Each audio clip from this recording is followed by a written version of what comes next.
Incidentally, before this game gets started, the World Grand Prix 2018 is coming very soon. And if you're a competitive player at all, if you're interested in card games at all, if you don't even know if you are, I recommend you kind of put that on your calendar and make that a goal, because at the end of the year, we're going to find players from all different regions and send them over to Japan to compete for $1 million just for first place. Just for first place. $1 million. Mm-hmm. So even if you're not competing this season, check it out, because it's going to be hype. It's going to be super fun. You get to see your favorite players with the coolest intros you've ever seen them have. The freshest clothes. Yeah, the freshest clothes. It's great stuff. All right, that's as far as I go with that. Right. I don't remember the rest of it. So as expected, we see in this matchup, Dragon being banned yet again. Maosama actually not even bringing Dragon and getting Haven banned. Makes sense. Another strong deck. And now we actually get to see a Forestcraft versus Shadowcraft matchup. We've got some Elf Song. We've got some Wood of Brambles. Yeah. We've got some Aggro Forest. I feel like this is a more traditional list of forests that we're used to, and not so much the neutral wallet craziness. Yeah, I do think it's interesting. It got a lot less popular after Roach kind of got rotated out. I think a big reason is the flexibility that Roach had to both kind of do chipping damage and also give you an option if things went weird and went to late game. You could just happen upon a lethal setup, right? That's right. And I guess that's why people have been pushed away from this list. But it's interesting. I mean, Maosama is trying to shore up that with a Beetle Warrior. And in many ways, right, you can think of the Beetle Warrior as filling in that gap, right? You're still getting that storm damage. It's coming, and it's definitely not able to, have that explosive effect that Roaches have.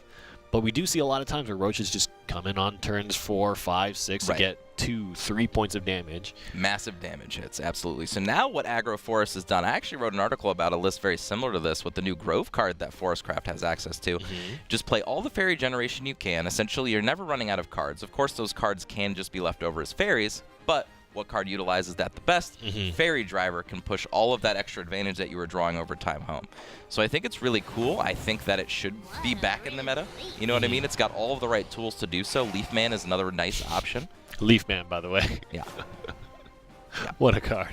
So good. Yeah.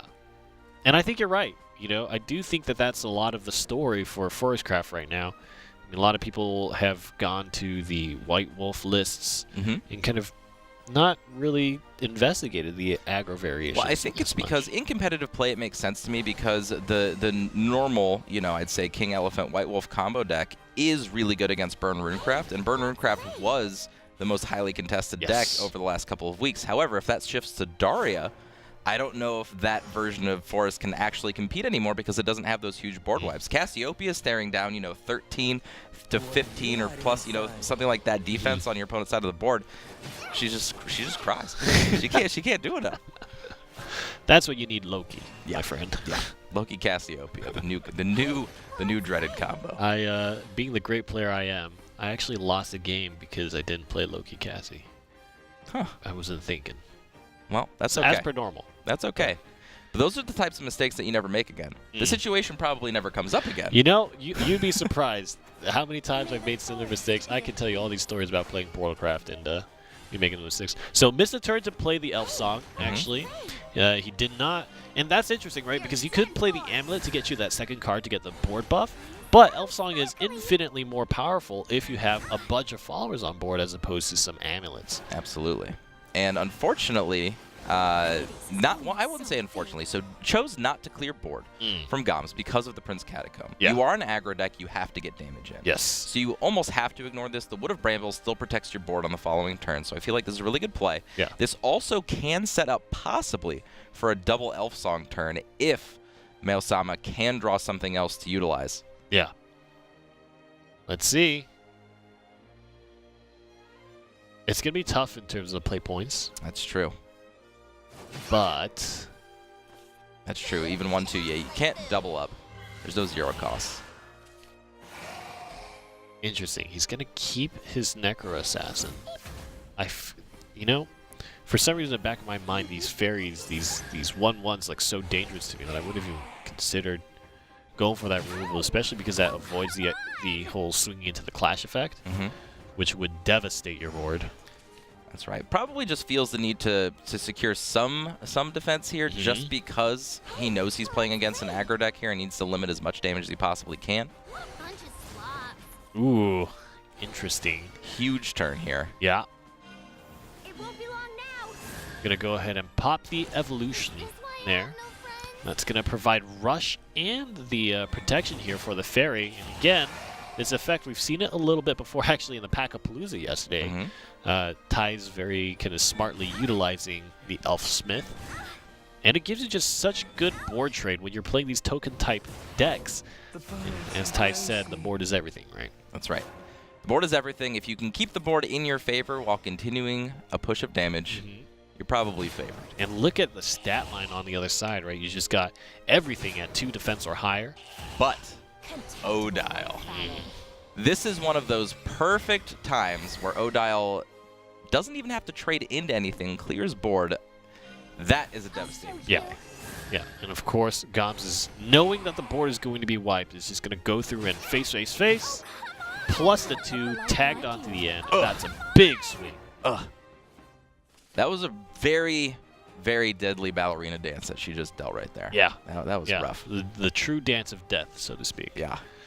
I don't know if there's even a way to push the board back at this point. This is tough. Not with an aggro force deck. Like usually we'd see something, maybe like an Hyperion turn 5 or something like that, just to be able to do this big mid-game push. But of course, Shadowcraft has answers to that. So unfortunately, I don't think Maosama really has the push he needs left in hand. That Beetle Warrior, even with an Evo, even with an Elf Song, can really only get up to 6 damage. Yeah. Really the only other option was if he opted not to go for the face damage the turn before and tried to clear out more of the board here. Yeah. And especially knowing that you don't have any board wipes in your hand. I mean, there's 2 ways to look at that, right? Either, okay, well, I'm going to lose if I get my board wiped anyways, and so trading doesn't help me either. I think you have to. So with a lot of experience with Aggro Force under my belt, it's a lot about you have to deal as much damage in the early game as you possibly can because your board is always going to be smaller than your opponent's. So you're not really going to be able to trade very well into the late game. You need to get as much damage in as you possibly can so that cards like Beetle Warrior can actually finish the game. Because like we just said, at this current point, it's really hard to get those last 11 points of damage in at the end of this game. Yep. And that's going to be it. No play points left. Only 1 evolution orb and 1 follower that can swing. And Maosama is going to pass the turn. That's going to let Odile finish things off, and Gomms takes 1 game in the losers round 1 here. Yeah, very fitting that Gomms chose to attack with that Odile too, being the trump card in that matchup. Yeah. The ace of the game. That's right. Given the opportunity to close the game out. Now, I do feel like it does have a shot against Daria. Again, it just depends on how fast it can get out the gates. I feel like Aggro Force really just has to ignore its opponent's board most of the time if you don't have Wood of Brambles. If you do, you can kind of trade a little bit. But if you're not getting those early fairies to face, you're not getting enough damage in over the course of the game to actually end it. So, be really interested to see how fast Gomms can go off this game and if those big boards will matter fast enough before Maosama can take him down. Here we go. Got Elf Song. The Fairy Whisperer does set up the tokens. Interesting. The Fairy token. Oh, yeah, the Fairy Saber. Fairy Saber is a very interesting card. So, not something I would expect to see in an Aggro Force deck. It's more of like a mid-rangey card. You know what I mean? However, decides to use it. I'd probably opt for more things like Hyperia and cards that affect the board a little bit earlier. But, I mean, he's tested. He's gotten the top 8. I want to see it in action. And the driver. Yeah. If they can actually survive. Ooh. Interesting. Okay. Does have an okay curve, though. Did find another 2-drop so that he doesn't have to play any of his fairies out so he can have an Elf Song turn. Unfortunately, he might get a little bit behind with just the pure trading power of the bigger followers from Gomms here. Yeah. Has spell removal as well. Oh, wow. Opts to play out the entire hand of fairies here. I do think it's interesting, especially going against Rune playing fairies, because things like Magic Missile, you know. Yep. Just Wind Blast always hits. Yep. A lot of pings. Lots of pings. And from what we can see, I mean, Gomms, not having a Daria, has a pretty good hand here. He's got multiple wards with Golem Assaults. He's got removal. He's got bigger followers than Maosama has. And honestly, Maosama's not really going to be able to mount that big of an offensive because he kind of gave away his Elf Song card. This is interesting. I mean, the Fairy Whisperer in many ways is a way to maintain your Elf Song, make sure that you don't need to play the Elf Song to give you the tokens to play it on 4. So did draw one drop to actually activate, but not able to get an insane amount of damage off of it. Does develop the Grove. I love Grove. So Grove, if you guys don't know, when the countdown is done, it actually pings something for one at random, which kind of gives you a Bell-ness type effect in Forestcraft, which is pretty awesome. And it also gives you the Fairy Circle effect over 2 turns of filling up your hand with fairies. I think it's a really cool card that's being super underutilized now, but we'll see a lot more of it, I'm sure, in the coming rotational seasons. It's so interesting because I'm continuing to kind of wonder, in what scenario are you going to be playing that Fairy Driver and having it survive, right? Because again, it's all about play points. The fact that Fairy Driver is 4 means that, turn 4, you can't play fairies alongside it, right? Turn 5, you only get 1? Right. Yeah, very interesting. And you know what? Rain is surprisingly good. I've been seeing this card, like you said, we saw it at the Packapalooza. Yeah. We see it just being very good here. It's kind of like a Dragon Warrior, Priest of the Cudgel type effect, but only for 2 play points. I think it's awesome. You do have to have something else in play, but it's a Forestcraft deck. More than likely, you're going to have at least a fairy that you can use with it. It has a very similar feeling. I think they're very different cards, of course, but it has a very similar feeling to something like Angelic Knight. Oh, yeah. Providing that 1+ damage that allows a card that normally would be just a little too weak, but all of a sudden now you have this safe option to feel comfortable in trading that card in. Yeah, and you don't even trade it in this case, right? Because it's immune to the back damage. Right. I think it's an incredible card. I have not utilized this card very much, but it might get thrown in the mix. Yeah, I like it. Sometimes it takes a tournament, and players playing, unwieldy things to kind of realize these things. Go undiscovered. Yeah. Oh boy. Here we He's go. playing the handsome one. This is a way to push some damage, and this is a huge damage push here.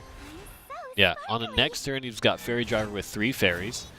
And so he's landing on quite a lot of storm damage, but that, I believe, it will land him at about 6 to face and no evolution orbs. Right. So. And unfortunately, Gomms had an okay hand earlier. Hasn't really drawn into many more options to deal with this. And Concentration is a card I kind of want to talk about in Daria too. When do you really have time to stop and play a 3 play point draw too? Very clunky. Yeah. You have a lot more efficient options, and many times, you do kind of hit a wall and, you don't have Daria. But even then, he couldn't find a space to draw. Right. It's just hard, right? Like, you're playing this tempo-oriented, aggro-ish, burn-ish type of deck. When do you have time to stop and not do either of those things? I think it's done. Let's see, we've got 6 from hand, 4 in play. There it is. Alongside the, Wow, I've never heard Fairy Driver's English voice. That was very surprising to me. That's right. What an awesome game. So cards that you don't normally see in Forestcraft decks just taking over, showing their power. Maosama. Awesome stuff. Maosama brings it back, ties up the match 1-on-1, and so this means that Shadow fights against Rune. And we'll see. Gomms is going to be relying on a better Daria hand, I think, this game, right? Because, again, when you get up to that play point 5, 6, 7, that's typically when you can expect a Daria to come down, and Gomms just didn't have it. I think that game would have been very different if there was a board presented to Maosama before swinging that big damage turn. Right. Maosama would have had to make a different decision. And one thing I actually want to point out, now that I'm actually remembering a little bit more about Gomms in history that I've had with older competitive players, is that Gomms actually used to play Daria and old OTK Roach to win his tournaments with, so he has tons of experience with Daria.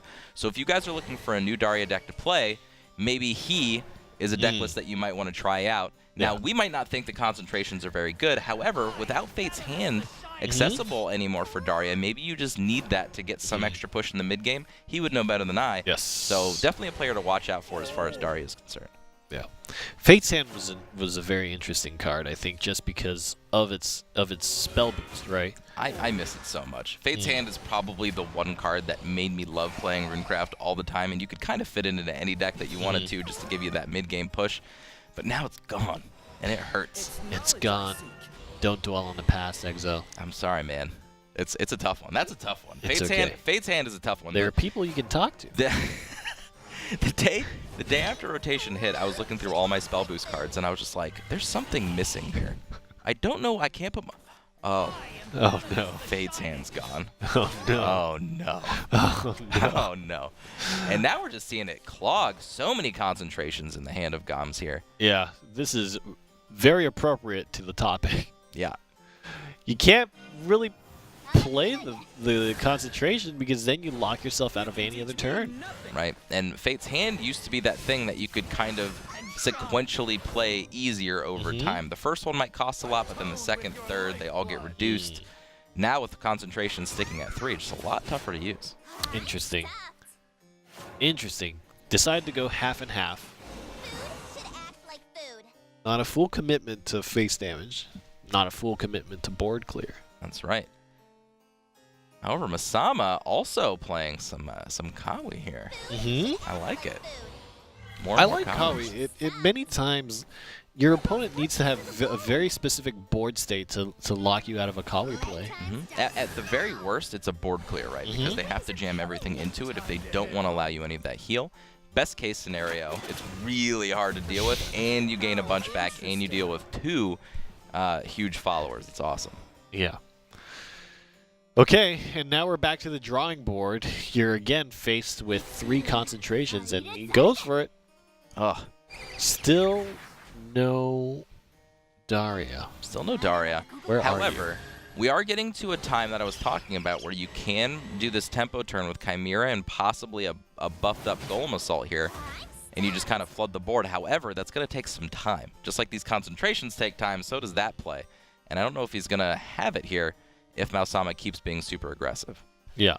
One more evolution orb, and after this turn, if Gomms has a way to control board, I think things will start stabilizing.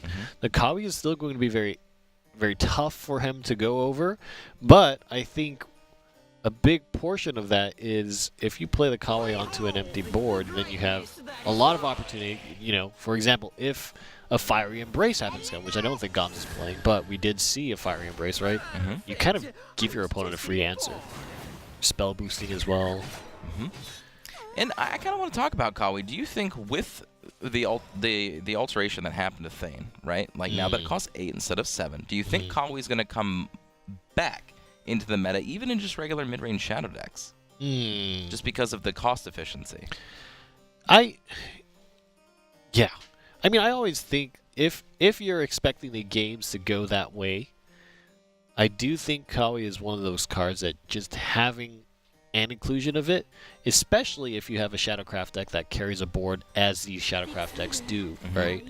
Because Kawi on top of the board is a very easy way to justify getting that little extra point of damage to face, and then the Ektar or the Thane comes in and closes things out. That's right. And I kind of even like it, especially in competitive play now. If you're feeling like you're going to go up against a lot of Dragoncraft decks or a lot of, neutral Forest Craft decks, whatever it might be. Well, I guess not neutral Forest because of Beauty and the Beast, but just bigger, heavier late-game decks, Kawi's a great option because it's really good against Bahamut. It's really good against Israfil. It's really good against all these late-game options. Yeah. The big thing just costs less. The big thing that I like about it is there's really 2 things that you have to worry about in terms of aggression in Shadowverse, I think, at the most aggressive scenarios, right? Where it's like, okay, there's storm damage, so I need ward, and there's burn, so I need healing. Whereas Kawi kind of provides you both. Even if they have storm cards at hand and cards on board, they still have to swing into the Kawi first, and then play their storm and hope that that was enough to kill off the ward and then go for damage to face. But in many scenarios, you spend your cards taking down the ward, you heal up, and then the storm does not provide you lethal. Right. And honestly, what's the biggest upside to Thane? It's the ward that you get after it dies. Like, the first half's great. You get 3 bodies, it does some extra damage, and sometimes we see that being a winning play. However, not so often anymore. The ward is what really sold it. It was after I do all of this, I then get this extra value ward I can play after it. Kawi does it all just for 7 play points immediately right then and there. This is an interesting scenario. I think there was a slight... I mean, Gomms... Now, again, playing around Kawi, right? You wanted to land your Chimera in a scenario where it was at 4 defense or lower. Because now you're going to have to swing into this Kawi, and how are you going to do... It's going to survive, which is, this. This is the big oomph. That hurts. Back to 18, your biggest follower gone. No Evo points even needed for Maosama to do that. Just incredible stuff. Kawi is the master of Aikido. Explain to me what Aikido is. Aikido is the martial art of using your opponent's force against themselves. Ooh, okay. I like it. Gomms said, "I'ma pump you up, Chimera, and you do your thing." And Maosama said, "The harder you strike, the harder you fall." That's right. Flow like water. All right, so now Gomms kind of out of options here. After drawing so many cards with double concentration and, everything else this game, still not really a good endgame push that he has access to. And after that call, we smashed him smashing Maosama right back to 18. I don't see it. I don't see it now. Maosama is celebrating early. Got a party going on. Everybody's getting comfortable on his side of the board. Meanwhile, nobody's shown up to Gomms' party. That's right. That's why I said. Well, I mean, he's in a playing room. There's no decorations up or anything. Yeah. Yeah. All right. Mysterious knowledge. He's trying to set up wards. Got to do something here. Wards or more removal. Yeah. He's going to be able to play this because it is a spell, and then play another spell, and that's going to activate the Chimera. Again, talking about the tempo things that you can do with that spell boost effect on the Chimera. Mm-hmm. Okay. Okay. I don't really see any bad plays from Maosama here. I think just setting up a nice little Prince Catacomb board is just fine. Would you opt to go for the Skull Ring or the double Andrew Alphas? I think we need some card draw here. I want Maosama to get into his endgame. I think Maosama feels that too. I mean, he's got cards like Aisha he can draw and things to just close out the game immediately. I think getting closer to that faster is the better option. My God. Has he seen a single Daria yet? No. Too many cards down. He's almost halfway through his deck. Still no Darias. Feels bad, man. Yeah. Well, this is what we're talking about off the back of some kind of Golem Assault board. He doesn't have a follow-up Chimera. Right. After this, the Magic Missile could draw into something. Possibly. It could, but what does it draw into that really matters? And unfortunately for Gomms, he has cards that he really doesn't want to draw into, like Flame Destroyer, Daria, just things that you cannot cast. And unfortunately, this does not give him an out to get those multiple wards in hand, so he's only got one turn of a ward. Yeah. That's the problem when you're playing a Daria deck with so many high casting cost cards in your deck, is sometimes you're just not going to draw options you can play in time. Yeah. I mean, to be fair, a 7-cost Daria at 10 play points, you still actually have some flexibility off your draw to make things happen. You do. But I mean, I guess Maosama actually hasn't hit an Ectar or anything of that sort, too. So it's kind of, we're both playing this very awkward. I think something like this turn goes, you play Odile, you play Zombie Party on the 3/3 with Ward, you go all face. You immediately get to clear off, the Odette and the Magic Owl. The only thing left is a 2-defense Chimera. And your opponent, and Gomms would go down to 3. Yeah, and it looks like he's seeing that same play. Yeah. And then, I don't know if a singular Daria is going to be able to get Gomms back into this game. We'll see. I mean, we've seen RuneCraft do some crazy things. Okay, never mind. I think that just sealed the deal off that Andrew Alpha's draw. Yeah, over the next 2 turns, I don't think there is anything in the Daria toolkit that will save Gomms from this scenario. So he made an even more value trade there, just completely clearing off the board instead of going face. Yeah. Completely fine play, and now it's just over. Yes. All right, got to play the Daria. With a bang and a boom.